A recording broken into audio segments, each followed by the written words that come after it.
Good evening, and thank you for having me here today. As the title of my presentation says, this talk aims to analyze Butch identity and how it is linguistically negotiated in the novel Stone Butch Blues. Traditional social categories would seem to be undergoing some radical changes due to those subversive and innovative thrusts characterizing the age in which we live, the so-called late modernity, which clearly impacts individual identities and the language used to negotiate them. More specifically, traditional gender systems and sexual orientation are changing. When I say traditional gender systems, I'm talking about the male-female gender binary, while traditional sexual orientation refers to the idea that everyone is supposed to be heterosexual. So, one of the most disruptive identities in this sense is Butch identity. Being Butch is typically considered a gender expression, and more specifically, it refers to homosexual women with a very masculine look, as opposed to femme women. However, this talk argues that it may actually be possible to consider it a holistic identity with its own complexities, and therefore this talk analyzes the 1993 novel Stone Butch Blues, which is set in 1960s and 1970s America, and it was written by Leslie Feinberg, who was a journalist and a Butch woman, just like Jess, the main character of the book. As the study focuses on a name given to individuals or groups of people, it falls within the scope of Anthropanomastics. Therefore, before getting to the core of the research, I would like to raise two Anthropanomastics notions, the notions of byname and improper name. Bynames are unofficial names added to someone's first name to identify them, either to create affinity or to raise social barriers, whereas improper names are complex proper names consisting of both the first name and a byname. In Stone Butch Blues, it is clear that once people fully embrace being Butch, this becomes a fundamental part of their identity, as is the case with Jess's mentor, who no longer identifies as Alison, her birth name, but only as Butch, her improper name.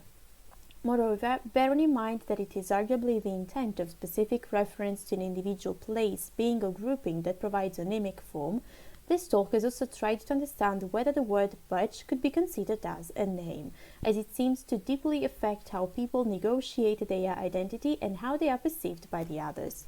Therefore, the so-called grammar of prototypical names as described by Anderson has been considered. According to this grammar, among the main features a name is supposed to have to be considered as such, there are the process of nomination, whereby a fixed reference is added to a noun, which in turn becomes an active name, usage in the singular form, human reference, usage typically associated to a particular gender, usage to subvert identification, as is the case with pseudonyms. The methodology used for the present analysis relies on a combined approach based on corpus linguistics and critical discourse analysis. The idea is to take advantage of their respective strengths and overcome their limitations. More specifically, the corpus-based analysis makes use of an IT tool, Languagebox, which is an open-source software featuring various sophisticated tools, including a normalizing tokening type calculator, concordance lists, a graphical, which provides graphic representations of collocations, a whelk tool, which allows the researcher to browse a node, a word, in the analyzed corpus, using a tagging system as well, whereby each node can be sorted based on its grammatical category. The analyzed corpus is the novel Stone Butch Blues, whose data have been compared to the Brown corpus, which was used as a reference corpus and stands for what can be considered as normal, standard in a specific linguistic variety, in this case 1960s, 1970s American English. The idea is to understand whether a linguistic item was more or less frequently used in the book than it was in standard language. Corpus linguistics as a method has been used to study literary texts since the 90s, resulting in deeper interpretations of literary texts, and its combination with critical discourse analysis has been considered as the only possibility to analyze usage and functions of proper names in literary texts, in which naming processes are usually exploited for narrative and symbolic purposes, or as an addition to the characterization of the name bearers. Therefore, a further theoretical framework was needed, and this talk relies on a set of principles which are useful to analyze how identities are produced in linguistic interactions. For the present analysis, 3 of them will be presented, and they are the indexicality principle, the emergence principle, and the relationality principle. Thanks to one of the tools featured in Lang's box, the work tool, the frequency of each non-grammatical term was analyzed. The first non-grammatical words in the novel all refer to body parts, and they are head, face, hand, eyes. The data in the red columns refer to the relative frequencies, namely frequencies normalized per 10,000. Basically, this tells us how many times would a word occur if both corpora consisted of 10,000 words, which is the reason why this measure is used to compare corpora of different sizes. All of the nodes are used much more frequently in the novel than they are in the brown corpus, and they are always used to express emotions, both positive and negative. Therefore, physicality would seem to be a key element in interaction for Jess. Not only has she always used her body to perform the gender, but also to share her emotions. Indeed, as other Stone Butch women, she finds it very hard to verbally express her feelings, as if it were truly impossible for her to find the right words, in which case her body can compensate. According to the indexicality principle, identity relations emerge in interaction through the use of categories and labels, which can be used either as means of liberation or oppression. The word butch can certainly be considered to be a label for liberation, as it is only when Jess is labeled as such by her fellow in-group members, by her friends, that she finally feels free. She has found out that there actually is a word for who she is and that she's not alone. However, it may be worth considering the notions of byname and, even more importantly, improper name, as is the case with Butch Al, which consists of a byname, Butch, and a nickname, Al, from a birth name, Alison. Moreover, the mysterious and still uncertain etymology of the word might reveal something interesting. Butch probably comes from the nickname of an American criminal, George Cassidy, who apparently coined it from the word butcher, which was commonly used as a slang word for tough youth or stout man. Then the word butch was the name given to the short haircut style favored by the US military, and in the 30s it began to be used to refer to gay men whose look matched the normative expressions of masculinity. According to some, it was also a Polari word, the secret language spoken by homosexual people in Britain and Ireland. In the 40s, women started using it too as an adjective to refer to the so-called aggressive lesbians, namely homosexual women with a masculine look. It should be noted that it didn't originate as an offensive term. As the word lesbian was not used yet, it was necessary to identify oneself as a butch or a femme woman to be accepted within the community of homosexual women. Therefore, it was simply a label for liberation and acceptance. However, as previously mentioned, it could actually be considered to be a name, as it matches all of the criteria of the grammar of prototypical names I mentioned earlier, but it could also be regarded as an eponym, since it was probably from a person, Cassidy, that the name originated. A very problematic group of words is represented by Leslie, lesbo, and lesbian. In spite of actually being homosexual women, Jess and her friends never use these words to talk about themselves, as they seem to lack acceptable words to define their sexual orientation. Indeed, Leslie and lesbo are only used as offensive words, whereas lesbian is not totally offensive, but back in the 60s it was used by middle-class feminist homosexual women who fought for their rights and discriminated against butch and femme women, accusing them of recreating the patriarchal system they were trying to dismantle. So, although not having a word to describe one's sexual orientation might seem problematic, it is really not the case with Jess and her friends. By defining themselves as butch or femme, they encompass and go beyond female homosexuality, as being homosexual is an inherent aspect of being butch. The most problematic label for butch women is he, she. Originally used by working-class people as a slur, it is reappropriated by Jess in relation to her look, which is both masculine and feminine at the same time.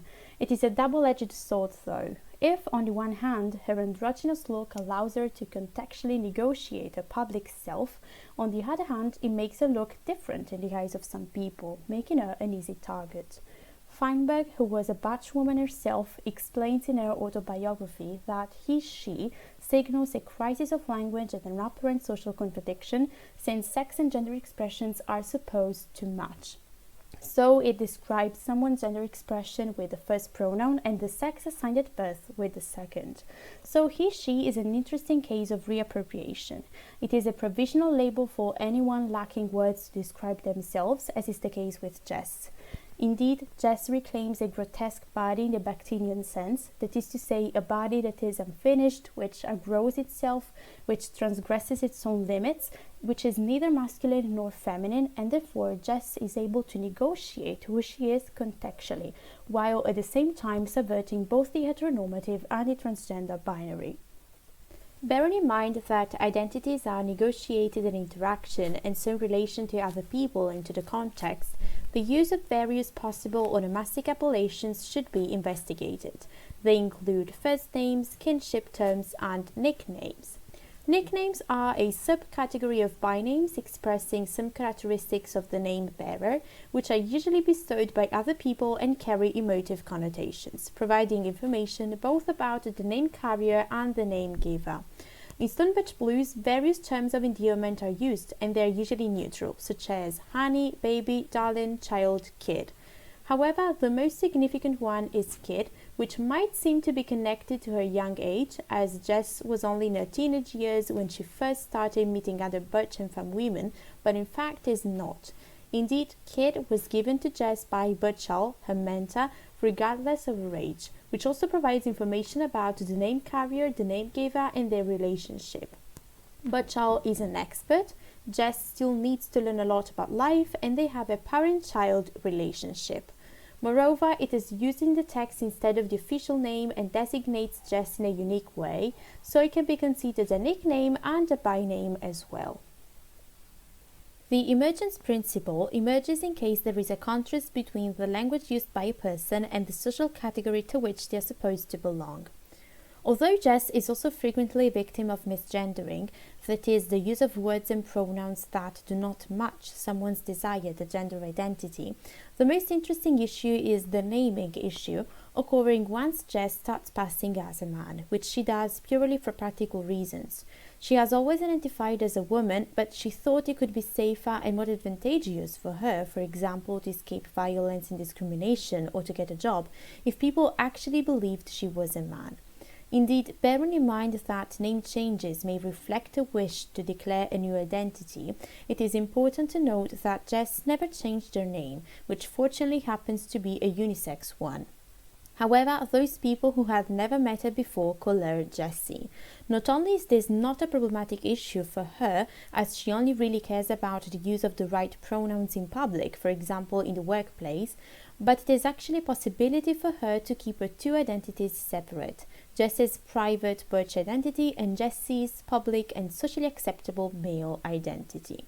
So, bearing in mind that Stone Butch Blues is a work of fiction, it may be argued that the author made a deliberate choice and used a symbolic name for the main character. Jess and Jessie both derive from the Hebrew name Jessie, and both are unisex names. However, the latter and exclusively feminine version of the name, Jessie, spelled Jessie, are homophones.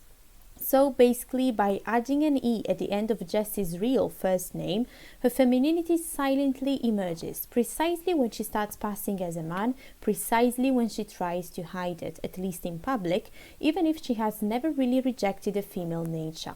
Therefore, Jess and Jessie can be considered aptronyms, that is to say, names suiting the owner in an apt way, fitting some of their aspects, often used in literature to convey a message, to deal with specific themes, or to emphasize certain aspects of a character, like Jessie's religion and gender ambiguity, with some kind of auctorial intention.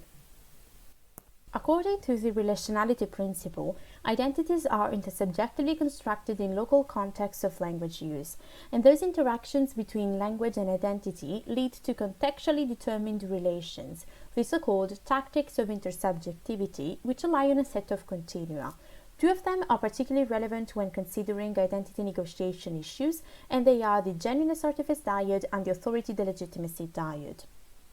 The genuineness artifice dyad refers to those processes whereby a speaker claims or contests the authenticity of acts or circumstances in interaction. This leads to a core question: how can an act or an identity be considered to be legitimate? In Stone Butch Blues, this would seem to be quite a problematic issue, as the notes related to the semantic field of war show. They include war, wars, warrior, battle, survive, and as you can see in some cases there is an asterisk, which is a wildcard symbol, a symbol with which it is possible to search all the words beginning with the typed letters. If we look at the red columns at the relative frequencies, they might seem to be irrelevant in Stone Butch Blues, but in fact this is not the case, since these nodes are only used literally in the brown corpus, for example when talking about the Cold War, and almost always metaphorically in the novel. The authority, the legitimacy dyad refers to the possibility for someone's identity to be recognized by institutions or dominant ideologies. This is clearly a challenge for Jess, who feels discriminated against in healthcare facilities or who cannot renew her documents. Indeed, this condition is often referred to as life as a gender outlaw. Conversely, if one considers Jess's in-group, Jess's community, it is possible to observe how she is acknowledged as a real butch, as she perfectly fits the butch ideal. She's a gay woman, she's introvert and reluctant to talk about her feelings, she has short hair, a leather jacket and rides a motorbike. So, to conclude, the study tried to explain how Jess linguistically and interactionally negotiates a butch identity in Stone Butch Blues. The corpus-based discourse analysis methodology allowed for the identification and retrieval of patterns and statistical data in a more accurate and objective way than a single approach, combining them with implied and less explicit meanings as well. The analysis showed that being butch subverts any categorization, the traditional gender binary, the transgender binary, and traditional sexual orientation systems. So, based on Jess's experiences, it is only possible to provide a negative definition of butch. It is not a sexual orientation, although butch women are homosexual women. It is not a transgender identity, as butch women do identify with their sex assigned at birth. It is not a gender identity, as butch women are in fact women. It is not a gender expression, although butch women have a very masculine look. Indeed, all of these categorizations characterize each and every aspect of a person's life, making butch identity so complex as to only be linguistically negotiated and to be so relevant as to lead to the attribution of improper names once they fully embrace who they are, as is the case with butchal. Here you can find some useful references and my email address. Thank you for your attention. Thank you very much, Leslie, for your presentation. Is there anyone who has any questions or comments you'd like to share? Well, I'm reading the chat, so thank you, Emilia and Rebecca. Emilia Di Martino was actually my supervisor during my university years and still is. So she played a very important role in my research, and I would also like to thank her here. So I have a question. I just wondered if you thought that your research was related at all to the use of normally cross-gender names within the gay and lesbian community, where lesbians will choose masculine names that they use among themselves, you know, for their friends as nicknames, or gay men will call each other Mary, or sometimes, you know, choose other, you know, female names that they use among their friends. Well, that's actually a very interesting point, but it was not something that I focused on because the point was that being butch is not just about being lesbian, say. It was more about a mixture of other identity, you know, identity features somehow, because again, she is a lesbian, but that's just not only about that. She has a masculine look, as I said in the presentation, but there's much more than that. It's also about her personality, the way she you know, she faces life somehow, because she's very introvert, but she wants to pretend that she's strong, at least with the outer world. So that was not something that I focused on, because being butch is, say, a very, you know, a subgroup of the lesbian community. And that's not very common practice, the naming practice that you mentioned, but they actually changed their names totally. They normally have this Butch plus a nickname because they really want to make sure that everybody knows that they have embraced who they are. So it's something that only occurs very late in life somehow, after their 50s or 40s at least. So yeah. Thank you very much again. Thank you.